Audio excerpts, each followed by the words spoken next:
트라우마 본딩은 종종 이름 때문에 오해를 받습니다. 자신이 가진 트라우마를 누군가와 함께 공유함으로써 갖게 되는 연대감 정도로 사람들이 생각할 때가 있거든요. 그러나 트라우마 본딩은 그렇게 긍정적인 의미의 단어가 아닙니다. 트라우마 본딩은 여러 가지 해로운 관계, 학대와 연루된 관계에서 나타나는 특징이에요. 그리고 이 트라우마 본딩은 우리가 위험한 관계 속에 있으면서도 거기서 떠나지 못하게 만드는 요인이기도 하죠.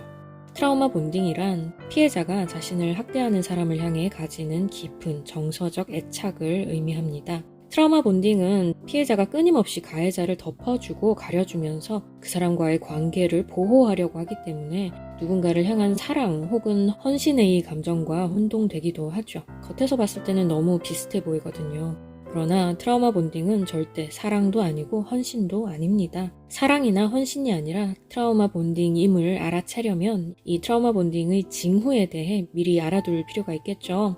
오늘은 트라우마 본딩 관계에 놓여 있음을 파악할 수 있는 7가지 징후들에 대해 알아보도록 하겠습니다. 첫 번째, 겉모습으로는 구분할 수 없습니다. 그 사람은 자신이 누군가를 학대하는 사람이라고 이마에 써붙여 놓고 다니지 않습니다. 학대자는 겉으로 봤을 때는 전혀 나쁜 사람처럼 보이지 않아요. 사람들은 겉모습을 보고 일부러 자신을 학대할 사람을 골라서 만나지 않습니다. 만일 여러 선택지가 있고 그 중에 날 학대할 만한 사람을 골라낼 수 있다면 사람들은 그 사람을 선택하려 하지 않을 겁니다. 관계를 시작할 때는 그저 상대를 좋은 사람으로만 알고 시작하죠. 그리고 뭔가 잘못됐다는 사실을 깨달을 즈음에는 이미 많은 학대를 받은 이후일 가능성이 큽니다. 겉으로 봤을 때 매력적이고 상냥하고 배려심이 많으며 신뢰할 만한 사람이라는 인상을 주지만 사실은 상대를 학대하는 사람이 있을 수 있습니다. 사람은 절대 외모로 모든 것을 판단할 수 없다는 것을 기억하시기 바랍니다. 그 사람이 가진 외적인 매력과 선한 이미지 이면에 사악함이 숨어 있을 수 있습니다. 두 번째, 당신은 그들의 학대 행위를 부정하거나 최소화시키려 노력합니다. 그 사람의 부당한 행동이 최대한 빨리 멈추고 끝나길 바라는 마음으로 그저 손을 놓고 방관하거나 스스로에게 다음과 같이 말하기도 합니다. 뭐 그렇게 나쁜 상황은 아니야. 그렇게까지 심한 건 아니야. 이 정도 가지고 문제 삼을 필요는 없어. 괜찮아. 만일 당신이 이런 식으로 끊임없이 상대방의 잘못을 부인하거나 최소화시키려고 노력하고 있다면 그것은 일종의 트라우마 본딩 징후입니다. 당신이 가까운 사람으로부터 학대당하고 있다는 끔찍하고 가혹한 현실을 마주하는 것보다는 그냥 아무렇지 않은 듯이 빨리 시간이 흘러가기를 바라는 것이 훨씬 더 쉬운 일일 것입니다. 그러나 객관적으로 잘 판단해서 상황이 심각하다면 전문가의 도움을 받고 빨리 그 상황으로부터 벗어날 수 있는 방법을 찾아야 합니다. 세 번째, 당신은 감정적으로 점점 더 무감각해져 가고 있습니다. 최근 들어 무언가를 느끼는 것이 점점 불가능해지고 있다는 생각이 들지는 않나요? 마치 감정적으로 마비가 온 것처럼 말이죠.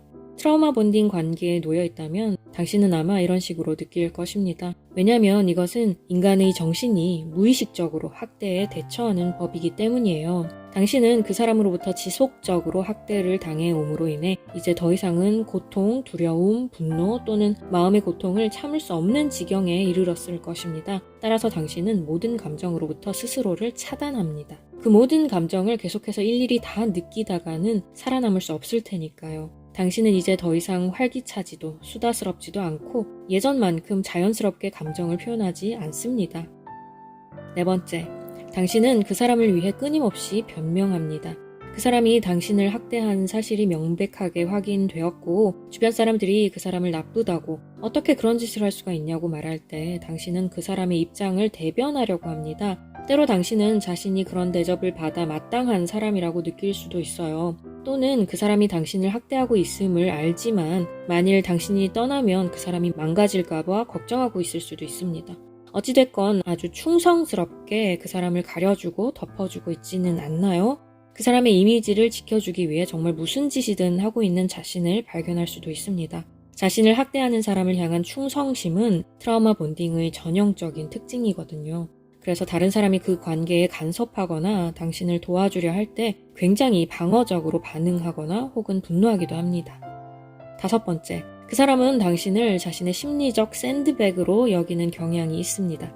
그 사람이 부정적인 상황을 어떤 식으로 다루는지 관찰해 본 적이 있나요? 기분 나쁜 이야기를 들었거나 복잡한 문제에 직면했을 때 그 사람이 어떻게 행동했었는지 한번 기억해 보시기 바랍니다. 당신을 향해 화를 내거나 당신 잘못이 아닌데도 당신 탓을 하지는 않던가요? 그들은 당신을 마치 자신의 심리적 샌드백으로 생각할 수 있습니다. 자신이 겪어야 할 부정적인 감정을 비난을 통해 상대방에게 전가시킴으로써 자신은 그 감정으로부터 해방될 수 있죠. 그런 이기적인 방식으로 스스로를 스트레스로부터 보호하려는 경향이 있습니다. 당신은 감정적인 샌드백 신세가 되어서는 안 될 소중한 존재임을 기억하시기 바랍니다. 6번째, 그 사람의 감정은 전혀 예측이 불가합니다. 생각지 못한 방식으로 이랬다 저랬다 합니다. 이들은 상대방을 정서적으로 조종하려 들기에 감정적 흐름에 일관성이 없습니다. 예상치 못한 상황에 당신을 비난하고 깎아내리다 어느새 다시 친절해지고 사과를 하고 다음번엔 안 그러겠다고 이제는 변할 거라고 말하는 시기죠.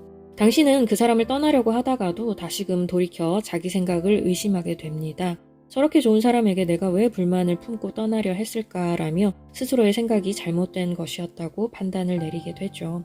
이런 일이 반복될수록 스스로의 판단을 더 신뢰하지 못하게 되고요. 행여 정말 그럴 만한 이유가 있어서 정당하게 화를 낼 때조차 스스로를 잘못 행동하고 있다고 판단하게 됩니다. 7번째, 그 사람의 심기를 건드릴까봐 노심초사하는 것이 그 무엇보다 더 중요한 일이 됩니다.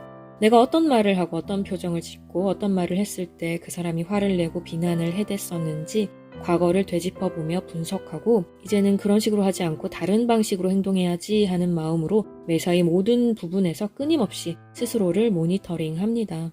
그 사람의 분노를 피하기 위해 계속해서 방법을 생각하고 만일 그 방법이 통하지 않아 그 사람이 화를 내고 분노를 폭발시키면 내가 행동을 잘못해서 내가 뭔가 그 사람의 심기를 건드리는 짓을 했기 때문에 이런 일이 일어났다고 내 잘못이라고 생각하고 또다시 전략을 수정하는 시기입니다. 나 자신의 인생을 발전시키는 데 써야 할 판단력과 사고력, 문제 해결력, 그리고 많은 시간과 에너지를 한 사람을 향해 과도하게 쏟아붓고 있습니다. 레스 카터 박사의 말에 따르면 트라우마 본딩은 매우 병적인 사람과 함께 있을 때 일어납니다.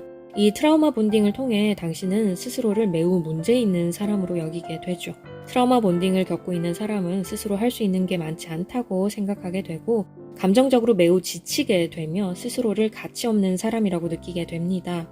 트라우마 본딩은 사람을 조종하는 데에 매우 능한 나르시시스트에 의해 일어나는 일이에요. 따라서 당신은 시간이 흐를수록 당신이 얼마나 나약한 사람인지, 얼마나 무능한 사람인지를 계속해서 상기하게 될 것입니다. 반면 나르시시스트는 상대적으로 강하고 유능한 사람으로 인지될 것이고요. 그런 식으로 나르시시스트는 자신이 상대방을 지배하고 조종하는 위치에 있는 것을 자신도 그리고 상대방도 자연스러운 일로 여기도록 만듭니다. 오늘은 트라우마 본딩 관계에 놓여 있음을 파악할 수 있는 7가지 징후들에 대해 이야기를 해보았습니다. 평소 고민하던 문제를 해결하는 데 조금이라도 도움이 되었으면 좋겠어요.